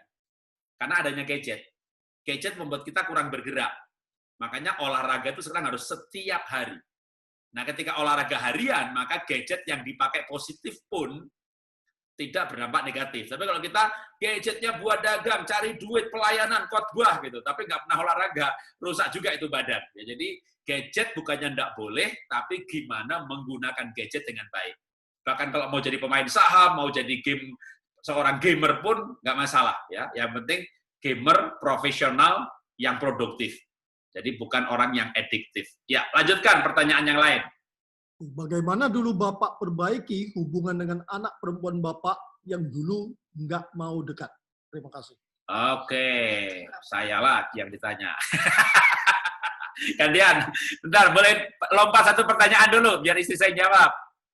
Boleh. Anak Bapak kan secondary dan JC di Singapura. Ya. Jauh dari Bapak. Bagaimana Bapak melakukan supervisi memastikan mereka tidak gadget adiktif atau hal-hal lain yang tidak bermanfaat dan kemudian membangun relasi dengan mereka? Ya, istri jawab dulu deh, aku tambahin. Aku enggak patuh. Ya, kalau mau monitor apakah dia gadget adiktif atau enggak udah sulit karena sudah beda negara ya. Ya, paling enggak selama kalau saya WA dia bales ya. Terus yang saya lakukan adalah saya berusaha mengenal teman-teman dekatnya dia. Paling enggak 4 teman terdekat dia, baik dari asrama, di gereja, di sekolah, gitu ya. Karena asramanya beda sama sekolahnya. Supaya saya kenal teman-temannya, saya bisa lihat, ya saya stalker sih ya, lihat teman-temannya itu ngomong apa di internet, apa yang dilakukan. Ya, jadi paling enggak saya tahu, oh teman-temannya oke. Baik gitu ya. Saya kenal teman-temannya baik, saya rasanya aman. Lalu ke gereja juga dia oke, pelayanan dia oke. Ya, puji Tuhan sih, yang ke Singapura kan 2, 1 yang perempuan sama yang laki, jadi bisa saling memonitor sih, cicinya bisa, apalagi yang perempuan sering lapor, Mas event begini-begini. Kalau yang laki kan memang saya WA dia kagak jawab, ya memang anak laki nggak malas gitu kalau nggak penting, yang penting aku tahu aku baik-baik gitu. Tapi cicinya dia sering lapor, jadi dari kakaknya ini saya tahu, oh dia juga baik-baik, oke. Tapi kalau apakah dia masih adiktif atau enggak, sempat saya dapat laporan dari temennya, roommate-nya, ya, orang tuanya itu komplain, orang tua salah satu roommate, itu ada di kamar anak saya yang main game terus, katanya. Ternyata itu anak saya. Ya, cuman karena dia nggak punya lawan, lama-lama dia nggak mau main game lagi. Tapi saya lihat nilainya tetap oke, bagus. Jadi saya nggak terlalu khawatir sih. Ya. Bahkan dia straight A nilainya. Ya, jadi sebelum anak kita kan sektri ya, 13-14 tahun, SMP kelas 3. Kalau yang nomor 2 itu, jadi yang nomor 1 perempuan, waktu masuk SD itu, dia lahirnya bulan November, masuk SD umurnya kurang ditolak. Jadi dia pulang TK lagi, baru masuk SD. Ya, maka dia waktu ke Singapura tuh udah lebih umur, 14 tahun lebih dikit. Nah, yang nomor 2 itu lahirnya bulan Desember. Masuk SD umurnya kurang, itu diterima. Lalu kalau kakaknya kelas 3 SMP ngajuin beasiswa Singapura bertanding ya, Asian Scholarship yang di Jakarta menang. Nomor 2 ini kelas 2 SMP. Istri saya bilang, Ben, kamu ikut aja tes. Nanti kan tahun depan jadi kamu tahu soalnya menang. Nggak pakai tahun depan, dia menang. Padahal bersaing melawan kelas 3 SMP. Jadi anak saya nomor 2 yang laki-laki itu berangkat ke Singapura dengan usia yang 2 tahun lebih muda dibanding kakaknya waktu berangkat ke Singapura. Nah, tapi dua-duanya kami punya target dulu ya. Sebelum mereka keluar negeri, saat teduhnya harus jelas. Kembali ke materi yang tadi saya sampaikan. 1, lahir baru. 2, sentuh dengan cinta. 3, pola hidup. Nah, dia lahir barunya jelas. Saat teduhnya jelas. Dia bisa bercerita mengenai apa yang didapat hari itu dari pembacaan Alkitabnya. Jadi waktu saya dulu ikut pemuritan, saya dimuridkan juga dengan cara sampai bisa saat teduh, bisa menggali Alkitab sendiri, dan bisa bercerita apa yang didapatkan. Bukan membaca buku renungan harian lalu diceritakan ulang, enggak pakai buku harian, baca Alkitab sendiri dan bisa mendapatkan rema. Nah itu kayak tolak ukur lahir barunya jelas. Lalu paling tidak yang nomor 1 dulu begitu sampai Singapura dia jadi guru sekolah minggu. Nah yang nomor 2 kita lebih berani karena sudah ada kakaknya. Dan begitu nomor 2 berangkat juga dia langsung pelayanan jadi guru sekolah minggu. Jadi makanya tadi saya dalam poin yang saya sampaikan kan ada lahir baru, ada disentuh hati dengan cinta, pola hidup, ada tujuan, ada kegiatan sosial, kalau bisa pelayanan. Nah itu ciri-ciri yang membuat kami lebih berani memberangkatkan. Nah kalau yang nomor 2, soal game addictive, tadi saya katakan, taunya bebas apa enggak? Dia sendiri berangkat ke Singapura dengan cita-cita memang mau jadi gamer. Jadi bagi saya targetnya bukan soal main game atau tidak. Target saya adalah dia dapat beasiswa, nanti di Singapura 4 tahun, Sek 3, Sek 4, lalu Junior College, itu straight A, supaya dengan demikian kalau dia di Singapura selama 4 tahun, semua pelajarannya A, dia dapat tiket gratis kuliah ke MIT Amerika, jurusan game maker. Karena memang cita-citanya jadi game. Tentu kami tidak larang dia main game. Untuk jadi seorang gamer kan harus latihan. Seorang jadi petinju, tiap hari harus latihan tinju. Untuk menjadi seorang badminton, tiap hari latihan badminton. Untuk menjadi seorang gamer kelas dunia, dia tiap hari harus main game. Nah, bukti kalau dia tidak game addictive, pelajarannya bagus gitu ya. Jadi kalau misalnya dia main game, yang kami pantau terutama nilainya. Kan nilai kami selalu juga dapat laporan, juga absensi sebenarnya ya. Nah, yang nomor 2 ini memang sebelum berangkat ke luar negeri itu kelihatan cara belajarnya dari hasil sidik jari itu visual gambar. Sehingga dia belajar dengan sangat cepat. Sehingga dia itu kalau kakaknya belajar katakanlah 1 jam, dia itu cuma 30 menit. Dia kalau membaca buku yang tebalnya kira-kira kayak 3 buah buku ya. Jadi ini masing-masing buku 200 halaman, ini 600 halaman. Dia bisa baca dalam 2-3 jam dan setelah itu seperti di scanning halamannya. Jadi dia pernah saya kasih buku namanya Handbook of Gun. Itu dia baca, udah itu orang bisa tanya halaman sekian, ada senjata, ini dia bisa bercerita. Nah, itu yang membuat dia sangat kuat di dalam belajarnya. Dia sejarah kayak sejarah dunia, dia ngambilnya mechanical engineering ya. Tapi kalau ditanya misalnya Anabaptis sama Baptis bedanya apa? Siapa pendirinya untuk gereja Anabaptis? Lahir kapan? Itu apal di luar kepala semuanya. Dia bisa berdebat kayak Esra Soru begitu tanpa buka buku, dia bisa mengerti sejarah gereja, sejarah kegerakan gereja, teologi macam-macam ini dengan nama-nama tokohnya. Nah, dia dalam hal itu kuat. Jadi saya tidak membatasi game apa enggak. Yang penting ukurannya. Bahwa dia akan dapat beasiswa lulus di Singapura straight A. Yang menarik begini, setelah dia 4 tahun di Singapura dan lulus straight A, dia punya tiket nih, MIT Amerika untuk ngambil game maker, jurusan game maker, menjadi seorang game. Karena memang dari SD, saya komporin dia. Kalau kamu jadi seorang sarjana game maker, kamu ngerti engine, kamu buat gamenya. Kalau kamu tahu cara membuat gamenya, pasti kamu gamer yang hebat. Dulu sebelum saya komporin menjadi game maker, sebenarnya saya komporin dulu gini, kamu les matematika ya, kalau kamu matematika kuat, maka logikanya kuat, gamernya hebat. Dia les matematika demi seorang gamer. Saya komporin lagi les bahasa Inggris. Kalau kamu bisa bahasa Inggris, kamu lawan tandingnya orang seluruh dunia, maka dia les bahasa Inggris demi seorang gamer. Baru setelah itu saya komporin lagi, dimotivasi, ngambil jurusan Game Maker MIT Amerika. Dan untuk itu harus ranking. Nah, matematikanya dapat, Inggrisnya dapat, ranking 3 langkah berikutnya kan. Ini totalnya 6 tahun. Jadi setelah 6 tahun, dia ranking 1, dia ke Singapura. Singkat cerita, di Singapura 4 tahun, dia lulus straight A. Itu bagi dia tiket untuk MIT Amerika. Yang menarik nih, setelah 4 tahun di Singapura, dia tes kepribadian, personality test. Lewat tes kepribadian, maka secara personality, dia cocoknya kerja sebagai R&D, bukan gamer. Nah, karena dia sudah pinter, sudah dapat beasiswa, otaknya bisa mikir sendiri, kita nggak perlu mengarahkan terlalu, dia udah dewasa, malah dia bisa mikir sendiri. Malah dia yang berkata begini, Pak, Mah, kalau aku ganti cita-cita gimana ya? Maksudmu, aku nggak jadi gamer lagi. Itu bagi saya hobi aja. Aku mau kerja sebagai mechanical engineering, karena personality-ku cocoknya adalah R&D, research development, dan aku juga suka mesin. Aku banting setir aja mau kuliah mesin, dan gamernya sebagai hobi. Waktu dia nanya begitu, saya bilang, itu maksud Papa dari dulu. Jadi, dan sekarang kamu udah dewasa, udah bisa ngambil keputusan. Jadi singkat cerita, anak saya nggak jadi gamer gitu.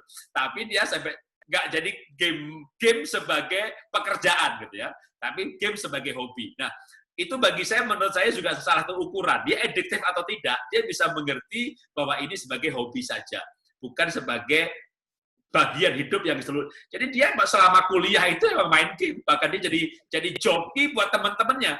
Karena kalau orang lain tuh main misalnya 2-3 jam untuk level sekian, dia tuh cepat sekali. Jadi dulu saya sebenarnya saya sebenarnya udah pengen, Ben, kamu kalau jadi gamer lebih kaya loh, Ben. Kamu jadi mechanical engineering. Kamu kan paling gaji 5.000, 10.000. Kamu jadi gamer 10.000. Tapi dia sudah berkata begini, Pak, aku selidiki, Pak. Orang-orang gamer di muka bumi ini hidupnya kayak nggak normal loh, Pak. Siang jadi malam, malam jadi siang. Aku kayaknya berubah pikiran. Nah, kalau dari kecil dulu saya larang, mungkin ceritanya malah nggak begini. Maka saya sering menasihati kalau anaknya main game, jangan dilarang. Dijadikan alat motivasi aja. Dan diberi pengertian antara game adiktif dan game sebagai pekerjaan. Toh nanti kalau anak sudah pinter, dia akan mengerti panggilannya. Dan kalau memang betul-betul sebagai game profesional, ya kita dukung saja. Gitu ya. Gajinya gamer Bapak Ibu bakal kalah dah, 1 miliar 1 minggu gampang gitu. Udah kalau dia asal gamer yang hebat ya, maka nggak boleh main-main. Mesti yang sungguh-sungguh, yang serius. Nah itu akhirnya kalau anak saya, ya puji Tuhan, saya bersyukur aja sih dia nggak jadi gamer, walaupun secara keuangan kayaknya lebih kaya kalau jadi gamer dia.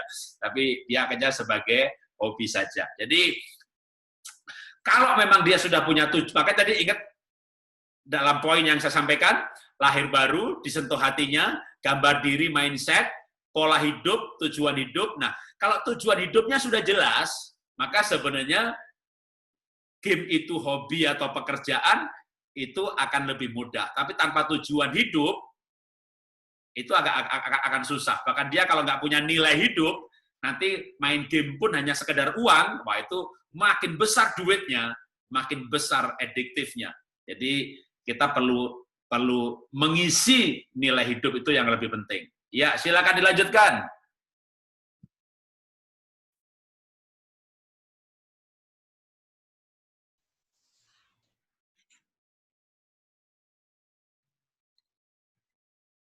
Jaringan tadi, Pak.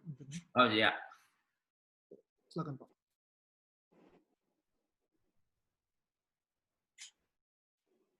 Soalnya dia berpikir, nggak ngapa-ngapain juga naik kelas, nggak ngapa-ngapain juga mama sediain semuanya. Ya, jadi gimana supaya dia gigih? Kalau dia pengen sesuatu, jadikan itu motivasi buat dia. Misalnya, Ma, aku pengen ganti beli sepatu olahraga yang merek ini dong. Oke, boleh, tapi nabung ya. Nah, nabungnya caranya kalau kamu nilainya 10, mama kasih 100.000. Itu kan sepatunya harganya mahal, 1 juta. Ya, 10 kali nilai 10 deh. Ini anak pasti mikir, bisa nggak ya aku ya? Kalau dia bisa, pasti deal. Oke, Ma, deal ya. Nah, itu membuat dia jadi gigih ya belajar. Jadi kalau dia punya keinginan, pegang itu untuk dia mengejar apa yang dia cita-citakan. Dulu anak saya juga gitu, pengennya waktu zaman dulu dia pengen mainan Bionicle, ya waktu itu harganya 1.200.000, tapi dia pengennya koleksi. Saya kasih iming-iming kalau nilaimu 10, dapat 10.000. Wah, itu dia rajin, nilainya bagus terus. Itu membuat dia gigih. Iya, ini waktunya tabrak ya, nggak apa-apa ya. Oke, saya jawab nih pertanyaan yang tadi ada yang ke saya itu. Bagaimana Bapak memperbaiki hubungan dengan anak perempuan yang nggak mau dekat? Waduh, itu panjang. Jadi begini, waktu anak, jadi awalnya itu terdeteksinya itu namanya sebenarnya unfinished behavior, perilaku yang tidak selesai. Dia ngelukis nggak selesai, bikin PR nggak tuntas, dia ganti hobi lagi, bikin kolase nggak selesai. Lalu saya bilang sama teman, aku punya anak nih, seninya kuat sekali, artnya kuat sekali. Dia bisa ngelukis, tapi lukisan nggak jadi. Dia kolase nggak selesai. Lalu teman saya bilang, ya biasa kalau anak seni emang nggak selesai gitu, gonta-ganti. Tapi bagi saya harusnya selesai. Lalu saya pergi ke psikolog, konsultasi. Pak, kalau anak itu unfinished, segala sesuatu nggak selesai, nanti bahaya loh Pak, nanti pacaran nggak selesai, nikah nggak selesai, kerja nggak selesai, pelayanan nggak selesai. Jadi apapun yang dia kerjakan itu nggak selesai. Nah ya itu makanya saya mau nanya.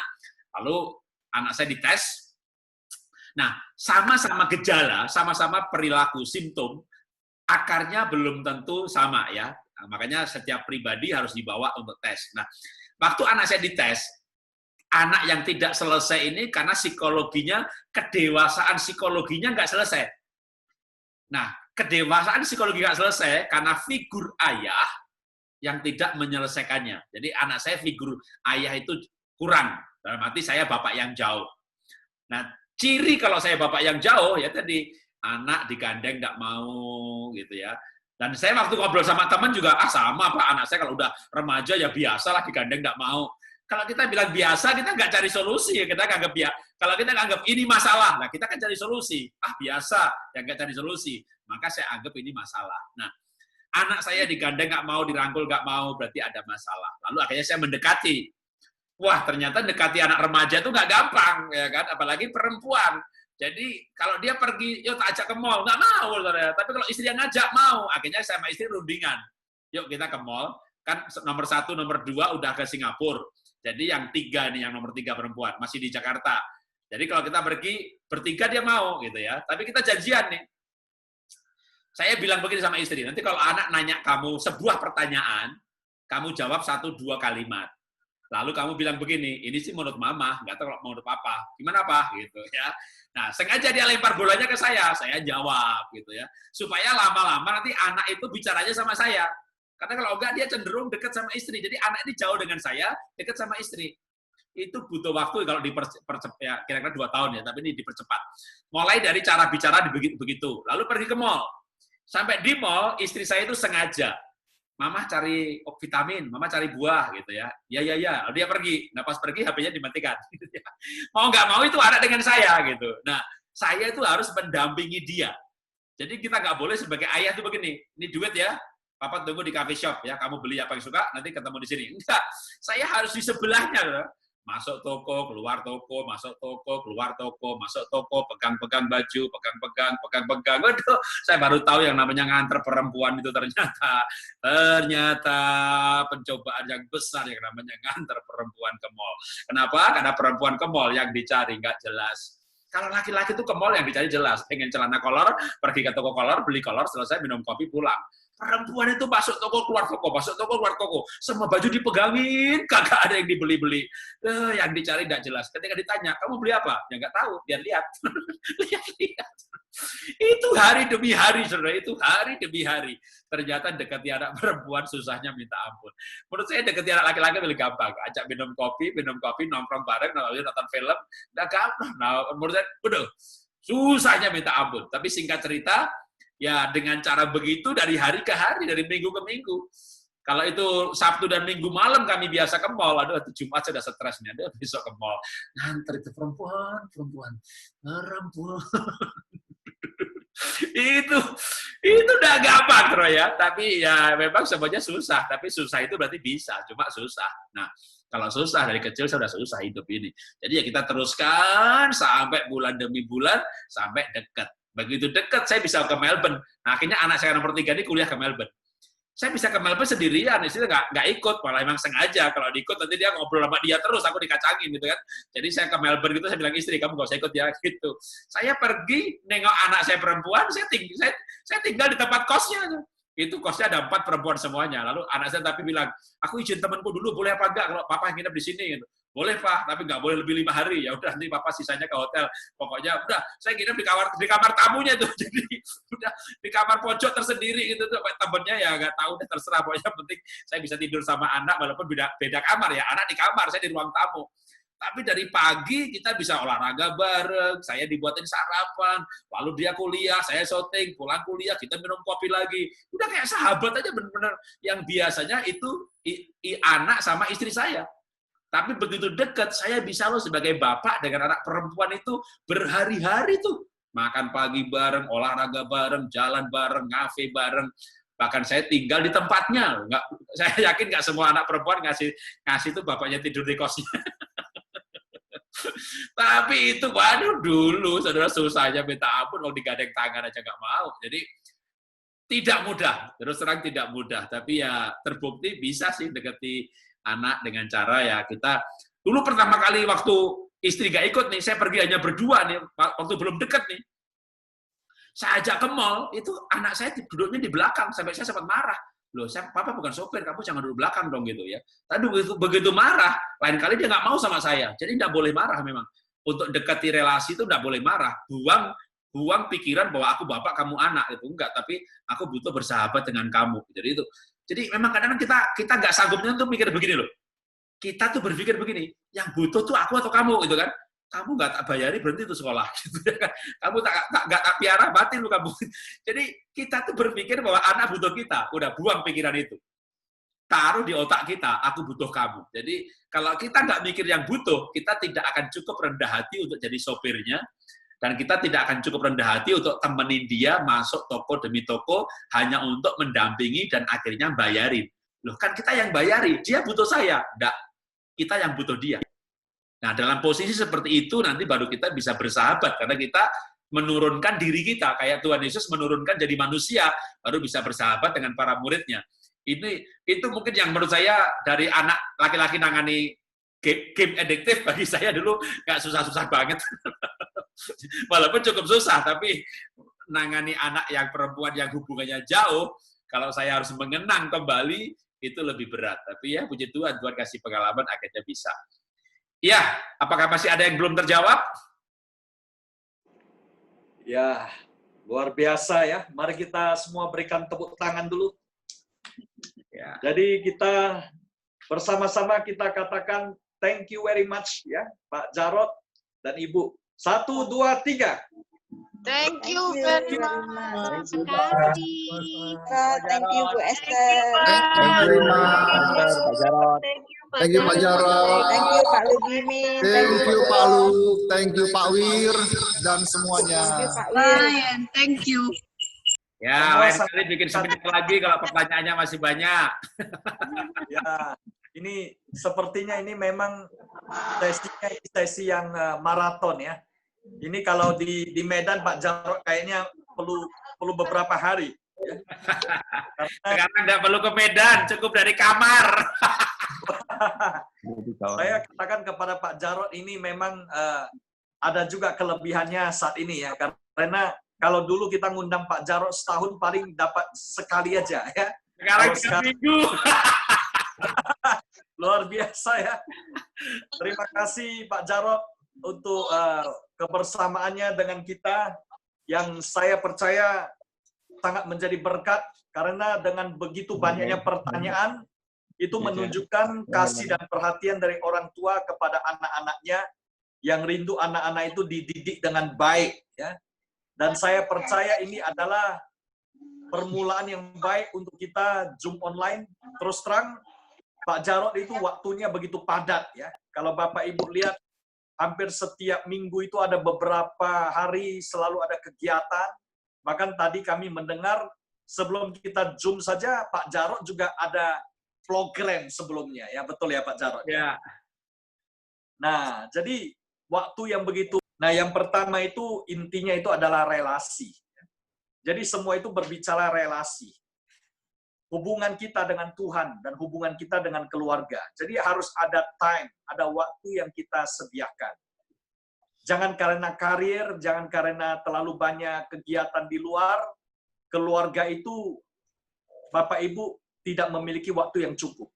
Jadi harus set aside ya, hari yang berkualitas, waktu yang berkualitas, ada family time. Kalau selama ini di dunia banyak orang hanya me time ya. Kita harus punya family time itu jauh lebih luar biasa. Dan mari kita mengisi kegiatan dari keluarga, anak-anak, dan kegiatan yang berkualitas juga. Ya. Olahraga, membuat kue, ya, kegiatan musik, ya seperti tadi kita dengar ya dari Bu Esther dan Pak Jarod, yang bahkan pergi ke Australia untuk bisa berjumpa dengan putri yang tercinta. Ya, itu luar biasa. Dengan Ibu Esther, bagaimana mendidik anak-anak itu jadi semua. Nah, kami tentu menyadari dari sekian banyak partisipan kita juga Bapak Ibu yang sungguh sudah menjadi teladan banyak sekali. Ya. Ada Pak Ben-Hur dan Ibu Mila, anak-anaknya juga jadi luar biasa ya. Di Singapura dan juga di Medan ya. Ada Pak Kasan, Pak Sukiwi ya. Suci sudah dokter ya. Lalu menantu juga ya luar biasa, itu semua jadi teladan ya. Pak Simon dan rekan-rekan yang tidak bisa saya sebut satu persatu ya. Ibu Sabrina, Ibu Melva, dan semuanya. Nah, jadi Abah, buat kebaikan dan rahmat-Mu yang besar yang kami nikmati lewat ibadah Zoom bersama hamba-Mu, Pastor Jarod dan Ibu yang sudah memberkati gereja Tuhan di Medan, di Be My Family. Kami mengucap syukur buat semua yang sudah kami dengar. Kami percaya itu datang daripada-Mu ya Abah, agar kami di Medan dan GBI My Family memiliki keluarga yang berkualitas seturut dengan kehendak-Mu. Terima kasih Bapa, Tuhan mengingatkan kami lewat hamba-Mu yang sudah membagi bagaimana kami harus membangun hubungan atau relasi yang berkualitas, relasi yang bisa dinikmati seluruh anggota keluarga. Berkati kami Tuhan, berikan kemampuan bagi kami Tuhan untuk membawa keluarga kami menjadi keluarga yang berkenan kepada Tuhan. Terima kasih Bapa di sorga, berkati hamba-Mu, Pastor Jarod dan Ibu dan keluarga, anak-anaknya semua. Demikian juga kami berdoa buat Pastor Luke Imin Aziz dan Ibu Rosida dan anak-anaknya semua Tuhan.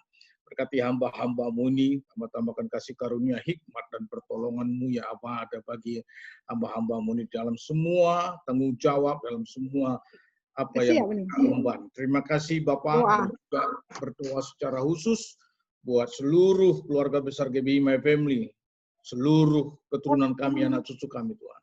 Engkau yang memberkati, Engkau menolong dan memampukan kami secara khusus orang tua dan keluarga-keluarga untuk bisa Tuhan, sungguh-sungguh Tuhan menjadi orang tua yang menjadi teladan bagi anak cucu kami dan keturunan kami. Kalau kami menjadi orang tua yang takut Tuhan, tentulah anak cucu kami akan sangat Tuhan bela dan Tuhan berkati. Terima kasih Bapa di sorga, terima kasih berkati bangsa dan negeri kami Indonesia, berkati pemerintah kami Tuhan, berikan kemampuan kepada mereka Tuhan untuk memimpin, untuk menyelenggarakan pemerintahan ini dengan baik di dalam takut akan Tuhan.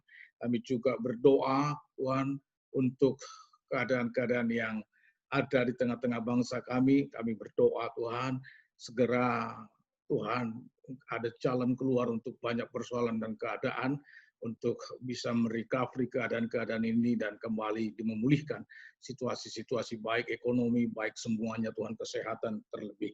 Terima kasih Bapak di surga, kami juga berdoa buat Yerusalem biar damai. Mari Bapak Ibu yang terkasih, kita arahkan hati kita, angkatlah tangan dan terimalah anugerah damai sejahtera dari Bapa yang di surga, kasih yang sempurna melalui Tuhan Yesus Kristus, serta persekutuan yang manis dengan Roh Kudus, menyertai kita semuanya, mulai hari ini sampai Maranatha, bahkan sampai selama-lamanya. Mari kita yang percaya dan diberkati, dalam nama Yesus bersama-sama katakan, Amin.